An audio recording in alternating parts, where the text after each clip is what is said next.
that's great. You can take it home with you, okay? That'll be my gift to you. Thank you. Hey everybody, it's Jacqueline Biolo with Arts Talk TV, and I'm here with Bev Alawa, and she is a very unique artisan who does beautiful work from recycled t-shirts. Is that correct? That's right. I take old t-shirts and I turn them into garden art. So Bev, I'm intrigued. We're in your studio. Thank you very much for having me. Oh, you're welcome. Why don't you tell everybody a little bit about your business specifically and how it all got started? Okay, well, it's the crazy thing that happened is at the tender age of 60, I've always been creative, and in my past life, I was a seamstress, so I've done a lot of sewing. I've always had a passion for fabrics.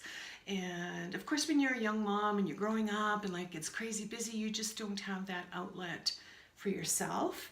And finally, some things happened in my life at the age of 60 that I had been working with this medium and I absolutely love it, but I've actually been able to turn it into what I do with my life. And it's been so exciting to take an old t-shirt and recycle it and turn it into garden art. And at the age of 60, I wear the mantle of being an artist proudly. Perfect.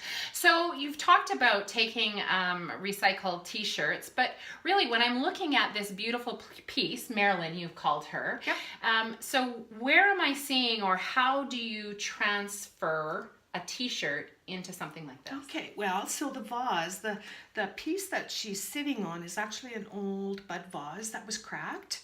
And so I've taken the medium. It's a medium called Paverpool.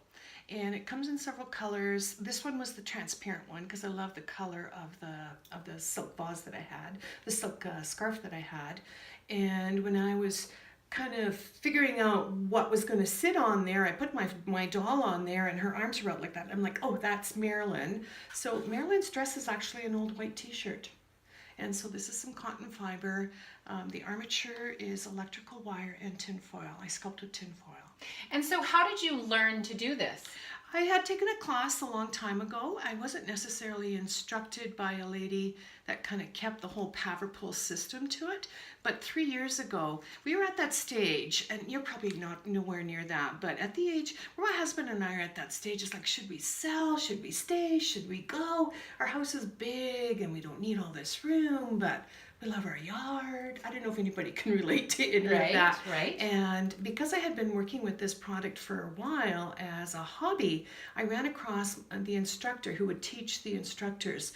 And so, and that was in the middle of December. January 1st, we started renovating this room. And by the end of February, I was a certified instructor and was holding my first class. And that was 3 years ago. And so, of course, what happens is once you start making a bunch of things, this room was filling up a lot.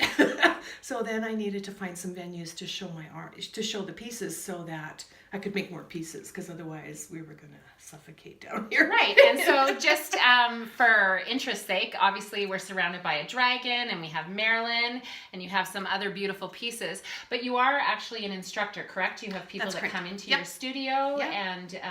And so tell us a little bit more about where we might see some of your art. Sitting Okay. galleries or... Actually, I have. There's the Gossamer Treasures Gallery, and you need to meet Lois one of these days as well, too. So she's got a great little gallery out at Wabman, in the village of Wabman. There's like 700 people there, and she's got this fabulous gallery. So my art is on display there. I was just at the Nights of Artists, so that was a fabulous venue at the Enjoy Center. I'm going to be showing some pieces at the Mutart Conservatory this summer. Perfect. And I'm going to be at various art walks. So the next one up is the Hand to Hand Market on May 5th. That's in Terwillegar Town Center. Okay. So there's a lot of great artisans there, and I'm excited, my first time there.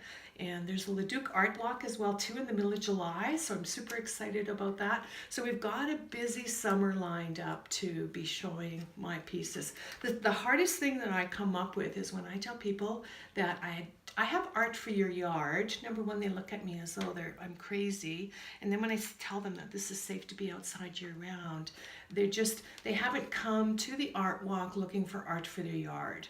So I'm super excited to do this because it's going to hopefully get people starting to think about what they could put in their garden spaces as opposed to just on their walls. Perfect. Well, what I love, not only have I heard that you're enthusiastic and energetic about new art forms, but you're also very complimentary and supportive of other artisans. So I very much appreciate that. It's been a pleasure speaking with you, and I hope that everybody else will take some time to learn a little bit more about Bev's art. Excellent. Thank you so much. You're welcome. Thank you. And so, Bill, with that, back to you in the studio.